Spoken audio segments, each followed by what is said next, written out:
Bien, todo solucionado. Disculpen los problemas técnicos. Como estaba comentando, efectivamente vamos a hacer un pequeño repaso justamente de los ascensores que hay actualmente. Voy a comentar sobre algunos documentos que estuve pillando, haciendo un poco de arqueología, investigando, por cierto. Y hay varios documentos que retratan y sistematizan los esfuerzos que se hicieron anteriormente. Y anteriormente me refiero en el pasado reciente, porque yo sé que la demanda de los ascensores es una demanda histórica que lleva décadas trabajándose, pero yo voy a hablar más o menos de el renacer o la reactivación que se produjo quizá a partir de 2015-2017 de los ascensores. Toda esa reactivación generó un montón de preguntas, ¿no? Una movilización de recursos importante, no solamente monetarios, sino que de instituciones públicas, de personas, y lo relevante, claro, justamente lo relevante tiene que ver con cómo esas preguntas estaban orientadas en cómo nos organizamos, cómo administramos estas cosas, cómo lo proyectamos en el futuro, cómo vemos el tema de reparaciones, para justamente sobrellevar esta importante tarea de mantener los sensores con maquinaria patrimonial, ¿no es cierto? Con el gran problema que implica de generar precios que sean accesibles, ¿no es cierto? Frente a costos que son importantes, ¿no es cierto? Es un desafío no menor. Entonces, bueno, el estado de los sensores, yo creo que es importante hacer esta pequeña introducción de el estado actual de cosas, ¿no es cierto? De cómo estamos. Hacer mapa de los que están operativos, los que no están operativos, están también organizados por propiedad, ¿no es cierto? Y como estaba comentando, todo este proyecto de 2015-2017, esta reactivación de proyectos, implicó una movilización de recursos que implica licitaciones para la construcción, para la reparación, para la habilitación, para también la gestión y la administración de estos recursos de ascensores. Entonces, este es un flujograma de los procesos de licitación que se tuvieron que llevar a cabo. Si se fijan, es bien complicado, son varias partes. En Chile está el mal término de la permisología. Los permisos son importantes para que los edificios no se caigan, para que los sensores no se caigan y para que tengan un estándar técnico mínimo funcional, ¿no es cierto? Lo relevante es que también tienen que ser expeditos, no pueden ser tan burocráticos. La verdad es que las respuestas demoran mucho en los casos de reparación, por ejemplo, cuando hay una falla técnica y hay que reparar de manera importante, hay que licitar nuevamente y generar un trámite nuevo. Entonces, los modelos de gestión público implican tiempo, son así, ¿no? Nosotros demandamos transparencia de los aparatos públicos y queremos que las cosas también sean competitivas, transparentes, ¿no es cierto? Y eso implica tiempos, demoras, para transparentar los procesos y para hacerlos competitivos. Pero eso también conlleva tiempo de demora, ¿no es cierto? Entonces, lo que quiero mostrar acá es que dentro de todo el proceso de licitación es importante también, una de las primeras partes es tener claro el modelo de gestión de los ascensores. De hecho, lo pueden ver en la esquina superior izquierda, ¿no es cierto? Esto puede. Mira qué bueno. Entonces, lo relevante acá es el modelo de gestión que se tiene que definir, ¿no es cierto? Es importante definirlo para justamente continuar los pasos de licitación y si no está este modelo de gestión, entonces malamente puede el Estado licitar porque necesita ciertos documentos, informes, etcétera.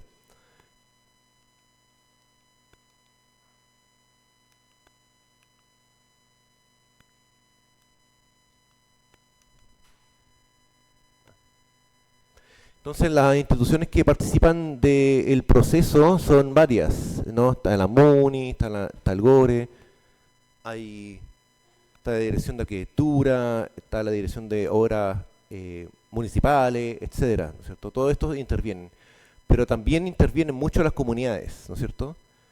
Ustedes se preguntarán, ¿y dónde estamos nosotros? Si nosotros estamos en todas partes, hemos estado el 2015, hemos estado el 2017, ¿no es cierto? Hemos estado ayer, antes, ahora, ¿no es cierto?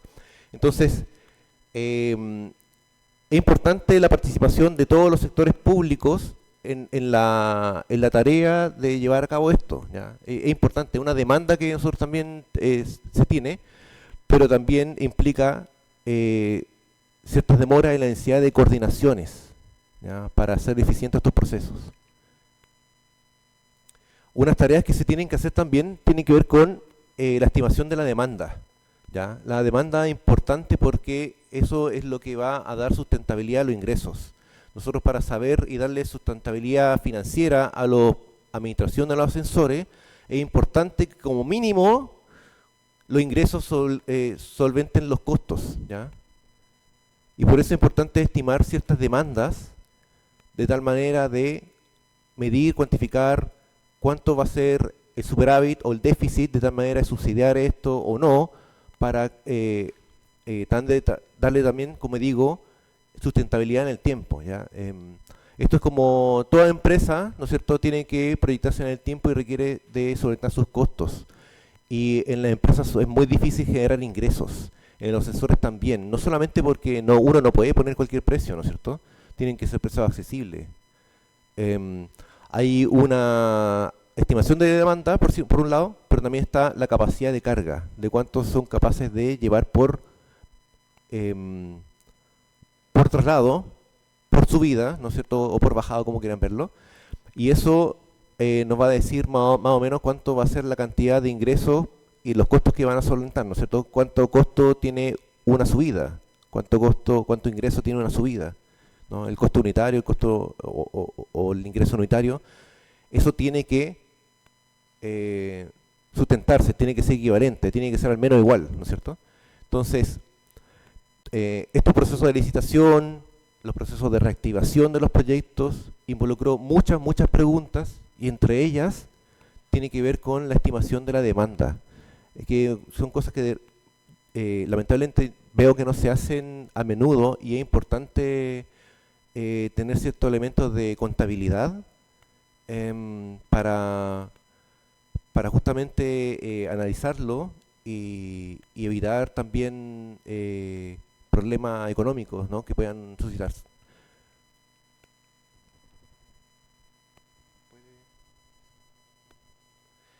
Sí, entonces, si puede, uno más. En los modelos de gestión del 2015 se estableció un documento, que es este modelo de gestión. Está la foto de la fotocopiadora. ¿Puede avanzar uno más? Adelante, por favor, porque parece que está bien. Ahí sí. Ahí sí aparece la foto de lo que fue el documento del modelo de gestión para los sensores. Este modelo de gestión se divide en dos grandes partes. Uno tiene que ver con un plan de acción, ¿no? Un plan de acción de cuáles son los proyectos o los sensores que primero se iban a reactivar, cuáles iban a ser los segundos, etcétera. Había una lista de prelación de actividades a realizar. Era como una carta Gantt, ¿no?, de las licitaciones, de las construcciones, de las habilitaciones, etcétera. Por orden de cerro, de ascensor, etcétera. Pero lo relevante es la segunda parte, y esto es lo que yo les quería comentar a partir de este documento, porque se establecieron las formas de cómo organizarse y cómo organizar la administración de los ascensores en Valparaíso, ¿ya? Se establecieron, bueno, es súper importante la misión y la visión, ¿no?, dentro de la empresa, y este modelo de gestión tuvo la visión de posicionar la necesidad de tener ascensores, básicamente, ¿no?, que era coherente con ese momento histórico, 2015-2017 nuevamente, y la necesidad de hacerlo sustentable, de desarrollarlo y proyectarlo en el tiempo. Entonces también se plantearon algunos objetivos son medianamente alcanzados al día de hoy. Ustedes podrán definirlos críticamente posteriormente, pero lo que les quiero mostrar es un poco el modelo de gestión que se definió. Se definió entonces una unidad administrativa de sistemas de sensores de Valparaíso, cuyas siglas son SAP. esa mesa era una mesa de gestión que participaban con una estructura de empresa jerarquizada, ¿no es cierto? Donde están los subsistemas de la empresa bien marcados.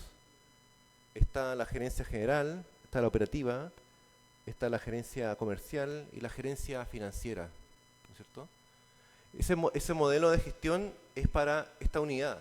Sin embargo, también implica esta unidad, que era una mesa, implica también todo un organigrama para abajo, ¿no es cierto? Todo un arquetipo de cómo se estaba organizando en ese momento esa administración. Abajo del administrador estaba entonces la gestión comercial, ¿no es cierto? El subsistema de ingresos, de mercadología, de preguntarse cuál es la estimación de la demanda, de la publicidad también, ¿no es cierto? Y tenía un subárea de profesional de área de comunicaciones para básicamente hacer difusión. Jefe de operación y mantención, y tiene que ver con la prevención de riesgo, la operación, los técnicos y la operación en sí misma. Es decir, bueno, ahí aparece la cantidad de boleteros, de maquineros, de auxiliares que se estaba estimando en ese momento, ¿no es cierto?, para realizar y comenzar estas licitaciones. También se generaron algunas proyecciones financieras en ese documento y que estimaron que iba a haber un crecimiento de un 6% anual de ingresos y lo que iba en el tiempo a ser sustentable esto. En un inicio esto no daba cero, ¿no? Lo importante que yo decía que los ingresos sustenten los costos inicialmente y esto en general en transporte, no solamente en transporte vertical, sino que en transporte público, para tener precios accesibles, necesariamente accesibles, se tienen que subsidiar. No hay maneras simples, muy difícil, digamos, que sea autónomamente sustentable. Pero aún así se estimaron ciertos flujos de ingresos y también de egresos, y cuyos principales costos son los de mantenimiento, que equivalen al 35% de los costos totales, el personal 30% y la energía y los seguros 15% aproximadamente, ¿no? Esto por supuesto varía en ascensor en ascensor, pero que ya nos da muy bien definido una estructura de costos, ¿ya? Porque también los costos son importantes bajarlos, ¿ya? Y ahora ya sabemos identificado más o menos cuáles son los principales ítems que nos cuestan. Entonces yo estaba diciendo que es importante tener fuentes de financiamiento complementarias porque autónomamente esto no funciona. Y esto habilita, por ejemplo, la ley 20.696 y además implicó un cambio legal, me parece 2014, si no mal recuerdo, de la incorporación de los ascensores o el transporte vertical como un transporte público. Porque antes del transporte público no existía el ascensor, solamente estaban reconocidos los buses, los trenes, los aviones, no, los ascensores no. Y ese reconocimiento local habilitó la posibilidad de que el Estado pueda subsidiar y reconocer, por cierto, al transporte público del ascensor.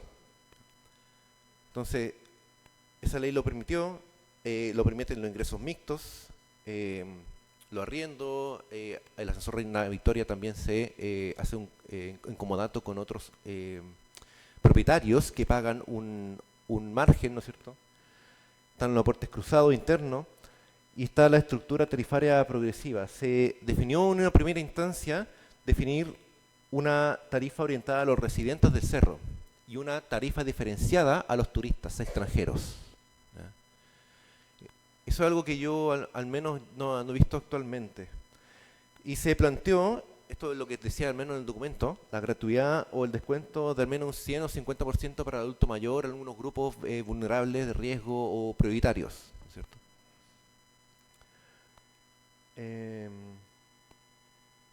Y se estableció un plan integrado de mantenimiento,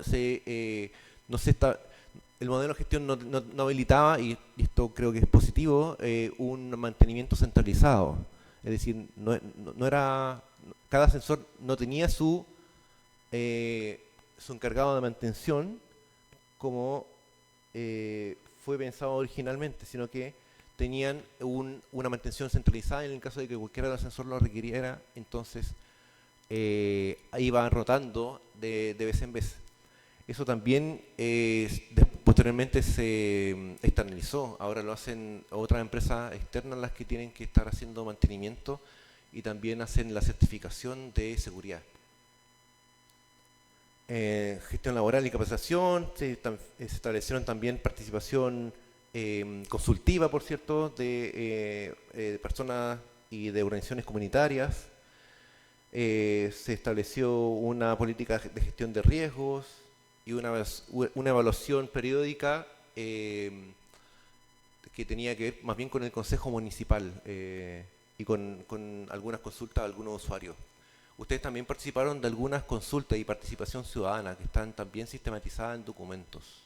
¿Ya? Ustedes también hicieron preguntas en esos años 2015-2017 para también establecer estas mismas planes estratégicos que definía este modelo de gestión.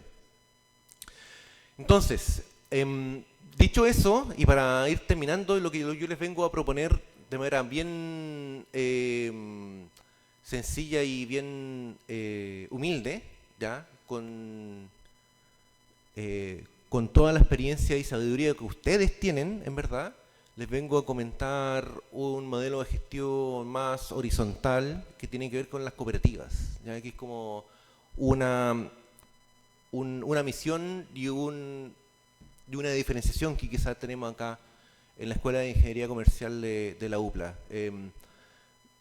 Las cooperativas, bueno, en el lado derecho pueden ver cómo se toman las decisiones en las empresas tradicionales, verticales, piramidales, y la toma de decisiones en las cooperativas. Tienen tres grandes instituciones, están los comités de gestión, están la asamblea de cooperados y están la junta de vigilancias.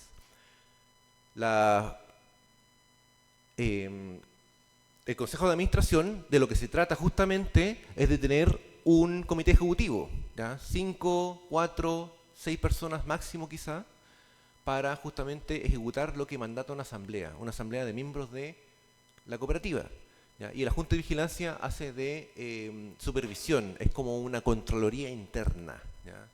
Anda revisando los papeles, si se tomaron bien las decisiones, transparenta la información, etc. ¿Qué es lo que les quiero contar a ustedes y por qué los quiero persuadir con esto? Es porque ya tienen una asamblea, esta es la asamblea de usuarios que está funcionando actualmente. Y hay modelos de gestión que incorpora también esta visión de asamblea de usuario en los modelos de gestión, incorporando o tomando en consideración la elección de alguno de esa asamblea en el Consejo de Administración, porque así funcionan las cooperativas, ¿no es cierto? Los consejos de administración los componen quienes son electos para ello dentro de la asamblea de la cooperativa, que se hace 1 o 2 veces por el año, no es tanto tampoco, y se conforman consejos de administración que podrían administrar, por cierto, de manera más comunitaria ascensores, o alguna de sus partes.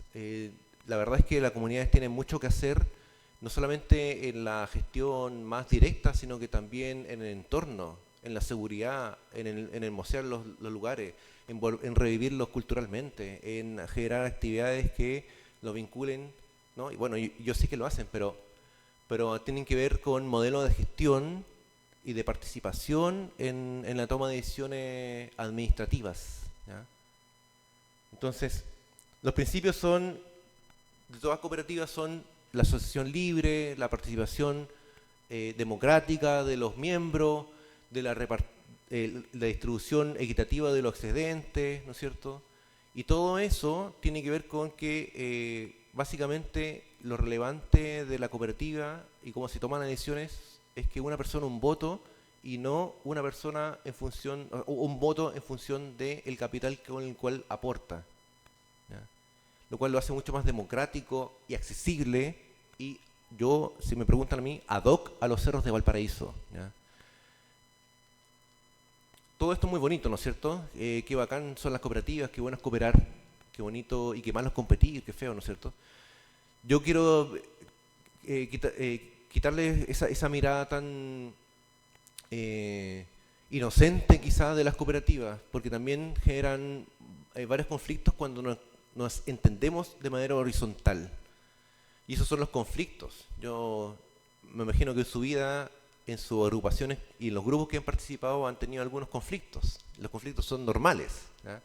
Son lamentablemente frecuentes.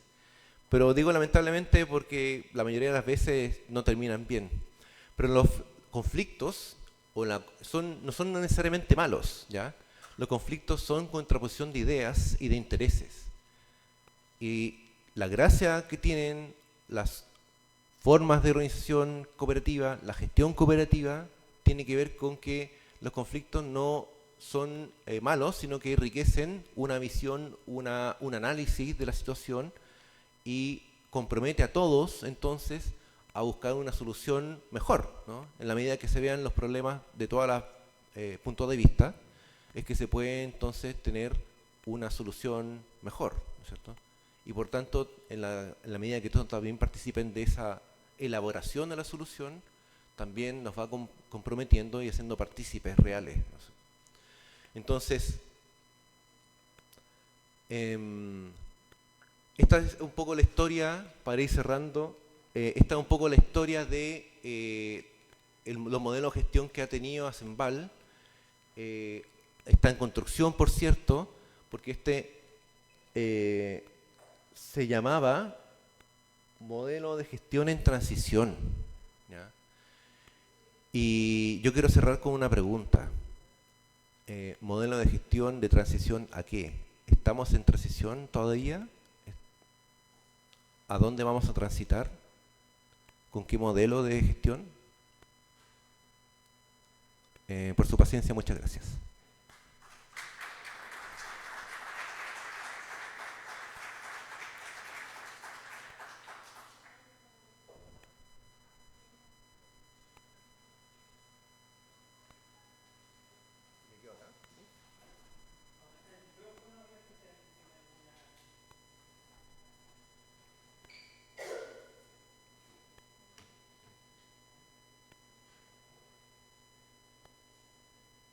¿Aló? Sí, mira, buen día. Yo tuve conocimiento de los ascensores el año 85 como dibujante. Participé con la municipalidad para ir a ver el daño de cada ascensor después del terremoto. Después entré al municipio, fui 31 años trabajé, ahora llevo pensionado hace 8 años. Fui dirigente de los obreros municipales y dirigente también del personal de ascensores. Y nosotros peleábamos varias cosas ahí, entre eso la mantención. Pero el problema de fondo ahí es, como decía bien dicho, el sentido económico. Estamos económicamente, si lo vemos económicamente, es muy difícil, digamos, porque estaría alejando al servicio de la gente, sería más turístico. Entonces, a veces también se usa para cargas menores, para muchas cosas. Ahora, igual pasa, por ejemplo, en el sentido del tren y de las empresas de los camiones. Entonces, hay una oposición a eso, respecto al asunto de las micros, de los taxis, también hay otro problema. El problema de fondo es ese. Pero hay unas cosas interesantes que veo. Porque la mantención de los ascensores había un mecánico que manejaba todas esas cosas. Y resulta que estaba el dilema entre mantener los ascensores con sus motores originales, ¿no es cierto? Y ese realmente era muy caro porque no había elementos para mantenerlo. Entonces, aplicar la nueva tecnología. Ese era otro dilema que había, en aplicar la nueva tecnología, y eso a lo mejor había costo mejores, pero ya se perdía lo tradicional del motor que venía de Alemania, el chiquitito, por ejemplo, en el ascensor varón, que manejaba toda la estructura. Entonces eran dilemas que no se podían tampoco resolver porque los recursos tampoco daban. Yo siempre veíamos y analizábamos con los funcionarios de ascensores que el personal de ascensores tenía que ser un personal que estuviera preparado también en el sentido de poder atender al turista. Entonces debería estar con una buena presentación, debería tener algún curso para saber sobre turismo, para saber sobre los lugares culturales, turísticos, hacia dónde va el ascensor, porque él era la cara del que recibía al turista en primera instancia. Entonces, eso fueron peleas que se fueron dando. Lamentablemente, el sentido comercial no ha permitido eso, y esa es la cuestión de fondo, el sentido comercial. O es comercio o algo turístico. A lo mejor se podría lograr que un gran millonario mantuviera el ascensor, digamos, y lo hiciera, ¿cómo se llama esto? Como los artistas que necesitan a veces alguien que los apoye económicamente, y encuentran, ¿no es cierto? Respecto bueno, eso era más o menos lo que quería yo resolver. Pero el sentido más difícil es cambiar el sentido nuestro de que la humanidad no puede ser que gane el Dios dinero por sobre el sentido de las cosas. Y mientras no cambiemos ese fondo, los ascensores yo creo que va a estar lejos de resolverse ese problema. Muchas gracias.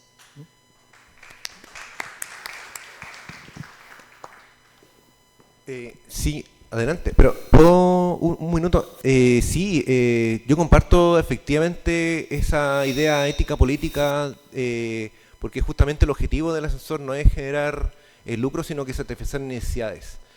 Eso tiene un nombre y una forma de comprenderlo para las políticas públicas, y tiene que ver con la evaluación de rentabilidad que hace el Ministerio el Mideso. Usted también comentaba el tema del transporte del tren, por ejemplo. Si se evalúa la rentabilidad económico-financiera en términos como capitalistas tradicionales, la extensión de la línea del metro de Valparaíso a Santiago, por ejemplo, eso no da rentabilidad. Pero si se analiza con la rentabilidad social, es decir, incorporando los beneficios sociales que genera, los beneficios ecológicos que genera y los beneficios también económicos, ¿no? Todo eso sí da rentabilidad social. Y por eso es que se aprobó, recién un estudio, qué sé yo, la cuestión, la típica. Pero la cosa es que lo que usted menciona tiene mucho sentido, y en las políticas públicas se llama rentabilidad social. Por lo tanto, deberíamos buscar que se evalúen los proyectos de los ascensores no con la rentabilidad puramente económica, sino que con este concepto de triple impacto de rentabilidad social. No sé cómo... Gracias. Buenos días. Mi nombre es Aldo Muro, yo soy arquitecto. Vengo de Italia, llegué hace unos años. De Génova. En Génova hay ascensores, es muy parecido a Valparaíso, como morfología del territorio. Hay una densidad habitacional en esa ciudad que, por supuesto, hace imprescindible los ascensores para el flujo de transporte público que hay, que es eléctrico, como el de los troles de acá. Pero funciona coordinadamente y perfectamente. Hay una pirámide etaria ya invertida, por lo tanto, a algo que se dirige Chile, porque acá la población está envejeciendo, y el uso del ascensor disminuye el flujo vehicular, por lo tanto, las calles son más transitables, y son menos anchas, etcétera. Todo lo que implica disminución de flujo vehicular en los sectores. Lo otro es que en Valparaíso se pensaba que el declarar patrimonio de la humanidad la ciudad iba a salvaguardar sus valores. Parte del patrimonio son los ascensores y y sus trabajadores y su expertise, su mano de obra, por decir. ¿Qué pasó? Cerro Alegre y Concepción, bueno, se aplicó el modelo que se está conversando, económico, y parece que funciona, ¿no es cierto? Independientemente, o sea, porque el modelo económico necesariamente lleva a la gentrificación, eso está claro, y está sucediendo, y sucede, es un gran problema, sucede en todo Chile, en el norte, con San Pedro de Atacama, etcétera, en el sur está pasando. O sea, desde la Constitución que fija un modelo económico para Chile, ya expone a las zonas típicas a la gentrificación. Eso es un hecho. Ahora, si tenemos que el modelo funciona de una cierta manera en Valparaíso, digamos, ya lo tenemos ahí, repliquémoslo en todos los cerros.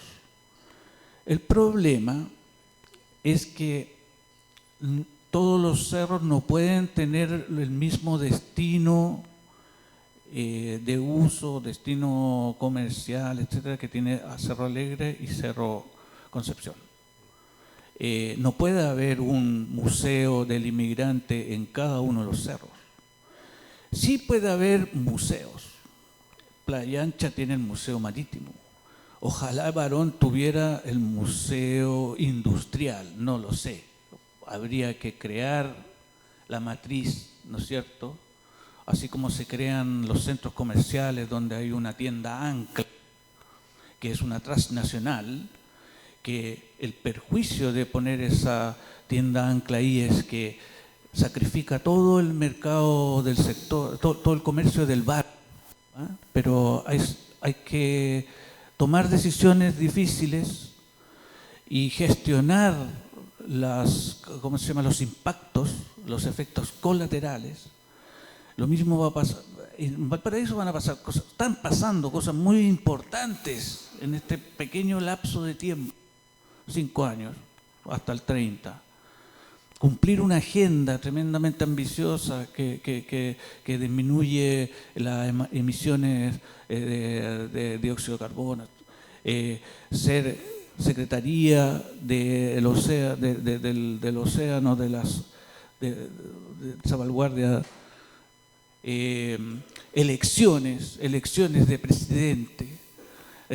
O sea, en ese ambiente turbulento, con cambio climático, nos estamos moviendo. Hay una decisión sobre hacer área metropolitana Valparaíso. ¿Los ascensores pueden ser metropolitanos, por ejemplo? ¿Qué significa eso? Estamos hablando de que tenemos un metro metropolitano, o sea, que pasa por varias comunas, que toma decisiones, se toma una decisión en Limache o en Quillota y repercute laboralmente en Valparaíso y en un montón de otras zonas. Entonces, perfecto con entender la red de ascensores como un sistema que está adosado y yo creo que este modelo de gestión de los ascensores se debería aplicar a todo el transporte. Entonces, ¿qué significa? Que uno pagando el metro, está una parte de ese costo viene a solventar gastos de mantención, conservación, operación de los ascensores, de los troles. Entonces, cuando uno entienda que el valor del pasaje sí está integrado, realmente integrado, significa que así como las carnicerías, perdonen el ejemplo, pero yo vengo del siglo pasado, por lo tanto tenían a la res, ¿no? La res ahí dibujada y donde decían acá, este es el lomo, no sé, las partes que se componía Lo mismo hacen con los autos, ¿no? Donde dicen, este es un aporte de tal continente, de tales tierras raras, etcétera. ¿Ustedes sabían que de los autos eléctricos que está produciendo China, prácticamente un tercio de esa pieza viene de materias primas que exportamos nosotros como principal exportador del mundo de cobre y que luego va a ser también litio? Por lo tanto, el tema de los recursos en Chile en relación a la población que tiene, o sea, el Producto Interno Bruto para 25 millones de habitantes, digamos, nosotros debiéramos ser los jeques árabes de la Sudamérica en relación al Producto Interno Bruto y la cantidad de habitantes que tenemos. Nosotros somos ricos, aquí se produce, solo en Valparaíso, en la región de Valparaíso se produce un tercio del Producto Interno Bruto. Eso significa, son 10 millones de dólares al día. ¿Ah? Eso, por favor, tengámoslo en cuenta, porque si la gente no está informada e instruida respecto a estos parámetros, por supuesto que los señores que se forman en universidades como esta, que son profesionales de corbata, nos van a decir por dónde va el camino. Y el camino hasta el momento está cortado porque los ascensores no funcionan. Muchas gracias.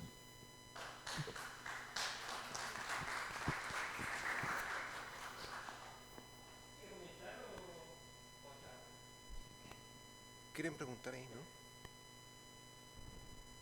¿Qué tal? Gabriel Roa, socio de Acenval. Llegué tarde a tu presentación, pero me dejó interesado el tema del modelo cooperativo.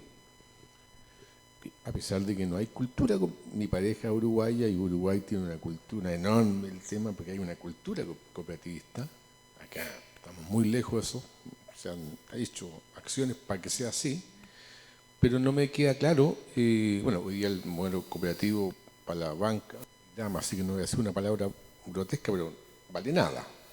La banca no está ni ahí con el tema. Entonces, y segundo, tú estás planteando que no me quedó claro porque no somos propietarios de los ascensores, entonces tú estás planteando que podamos, en el evento que se pudiera organizar una cooperativa con la sociedad civil, entiendo que era si no somos propietarios del tema, ¿qué injerencia? O sea, tenemos que tener la discusión del... No sé, me cuesta imaginarlo en lo legal,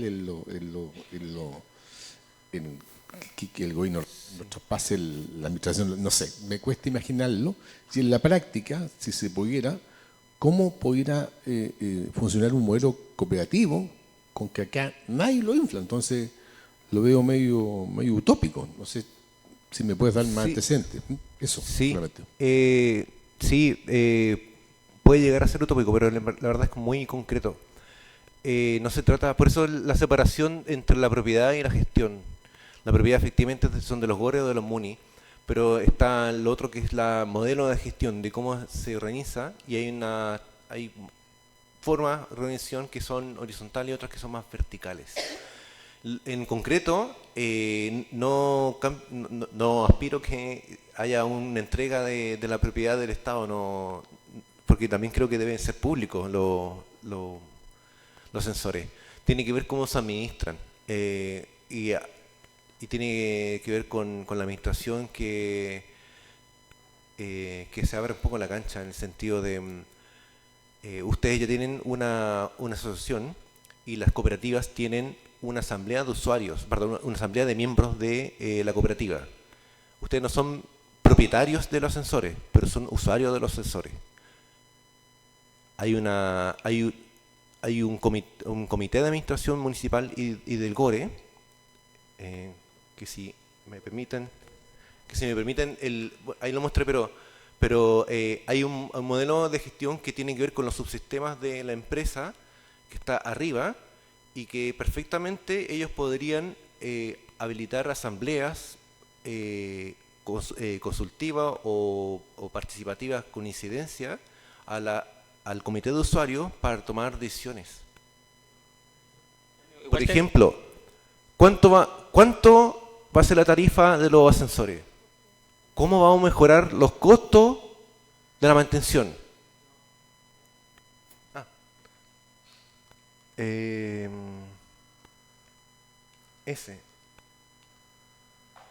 Esta unidad, la unidad de administración de ascensores de Valparaíso, es como el consejo de administración. Todo este gran mono, todo este organigrama es un consejo de administración. Y abajo de este organigrama tienen que imaginarse ustedes, la asamblea de usuarios, ¿ya? Para que, por ejemplo, acá está el consejo de administración. El consejo de administración sería esto, ¿ya? Y abajo, en lo que les pedí que ustedes imaginaran que estuvieran abajo, está la asamblea de miembros. Entonces, ustedes mismos también se pueden hacer cargo de las tareas que se tienen que hacer. No son necesariamente técnicas, pueden también conversar, pero son cosas que le tienen y tienen que ver con un modelo de toma de decisiones de la administración de los ascensores, más que de quién tiene la propiedad, ¿ya? Porque, valga decirlo también, los ascensores, al ser públicos, son también de todos. Eso. Que yo quería comentar algo de que el Ministerio de Transporte tiene un COSOC, que es para la sociedad civil, para que puedan participar y dar su opinión. Quizás que lo que falta quizás que es como muy saludo a la bandera a veces y a veces no es como vinculante. Entonces también pasa por un tema de las confianzas, porque en general, no sé, uno puede notar de que ha habido una cierta desconfianza a la capacidad del mismo Valparaíso de poder gestionarse. Entonces, ese acierto como de nivel central de tener una desconfianza hacia Valparaíso, yo creo que ha llevado harto de que sea todo demasiado la decisión de Santiago y no escuchando a la región. Y también en cierto sentido quizás sea más cómoda esta inercia de que ahora estamos en cierta ralentización, no creyéndonos el cuento de que fuimos una de las primeras ciudades con electromovilidad, que fuimos mucho más que Santiago durante mucho tiempo, y ahí el porteño estaba muy orgulloso de su ciudad. Entonces como que nos acostumbramos a esto que nos dijeron, ustedes no pueden, su ciudad siempre va a ser así, siempre va a estar con meao, rayada, deteriorándose, cayéndose a pedazos. Entonces también cambiar ese switch parte también por uno, pues a mí me encantaría que esto estuviera lleno, porque creo que todos amamos los ascensores, un gran porcentaje de la gente que los logró usar, pero hay una generación que no los conoce. Entonces esa generación que no los conoce, es difícil que tú tengas apego a algo que nunca usaste. Entonces también hay una cosa de tomar la posta y uno también como padre o también si tiene alumno o cualquier cosa así o vecino, ir transformando eso, ¿cuál es nuestro valor excepcional de ciudad? Valparaíso es bien particular. Nosotros somos como una ciudad única en el mundo casi, con una capacidad tecnológica que nos deberíamos sentir orgullosos, primero del cuerpo de bomberos, de equipo de fútbol, una serie de cosas, pero que hemos perdido ese orgullo a veces nos da como vergüenza, traemos gente y dicen, no, pero es que ahora mira que acá está rayado, que acá está sucio esto, y así como cierto, como justificándose. Entonces también está bien cuando lo dijeron al inicio ustedes como universidad, de que es importante que nosotros como vecinos nos movamos y nos creamos el cuento, y también como dando un poco la experiencia de Acenval, claro, al principio éramos casi nadie, porque estábamos recién iniciando, pero ahora nos están escuchando.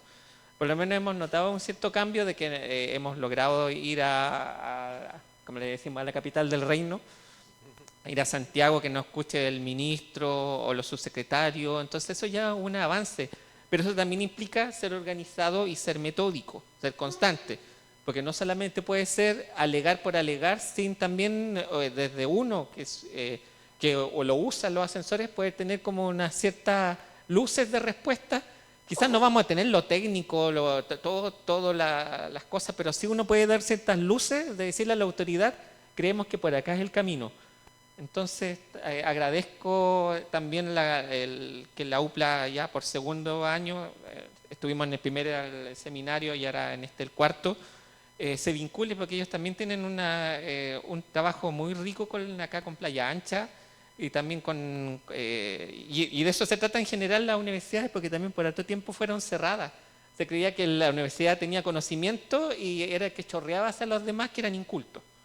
Entonces la misma universidad después se dio cuenta que eso de vinculación con el medio es una relación horizontal, porque la gente tiene mucho que opinar, mucho que entregar. Entonces les felicito a la Universidad de Playa Ancha por lo que está haciendo.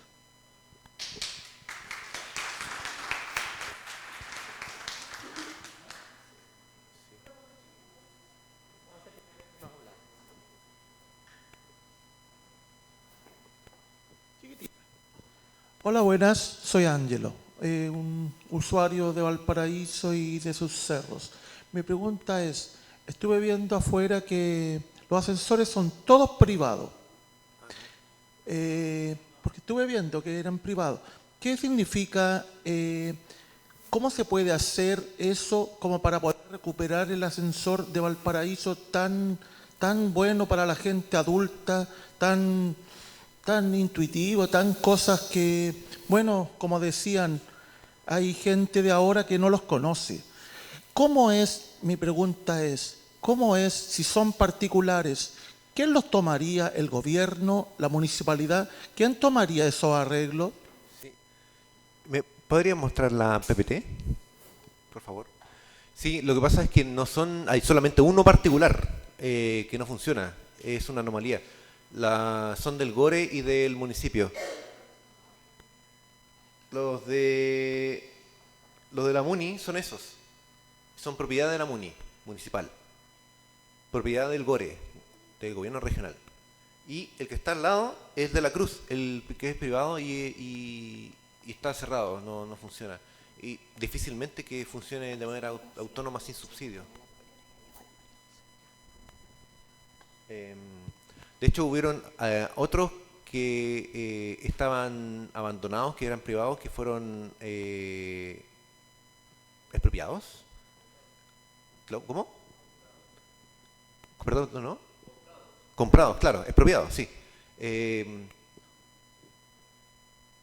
Pero bueno, sí, es distinto, ¿no? Comprados, pero la cosa es que eso es lo que tenemos hoy día, ¿no? Son solamente uno privado. ¿Aló? Sí. Bueno, igual me gustaría comentar algo al respecto de lo que se dijo acá. Nosotros durante muchos años también como agrupación ciudadana hemos impulsado la idea de que debe existir una figura distinta que se haga cargo de los ascensores, una nueva institucionalidad. Habría que buscar la figura, puede ser una empresa pública o privada, habría que ver de qué manera, porque tenemos un municipio de Valparaíso que administra estos ascensores, pero también es un municipio que operativamente no da abasto para hacerse cargo de un medio de transporte público. Hoy viernes todos los ascensores de Valparaíso están cerrados porque es el día del funcionario municipal y tienen un paseo. Eso claramente es porque el foco no está puesto en el transporte público. ¿Se imaginan qué pasaría si el metro de Valparaíso cerrara por un día? Entonces, claramente debe existir una nueva figura.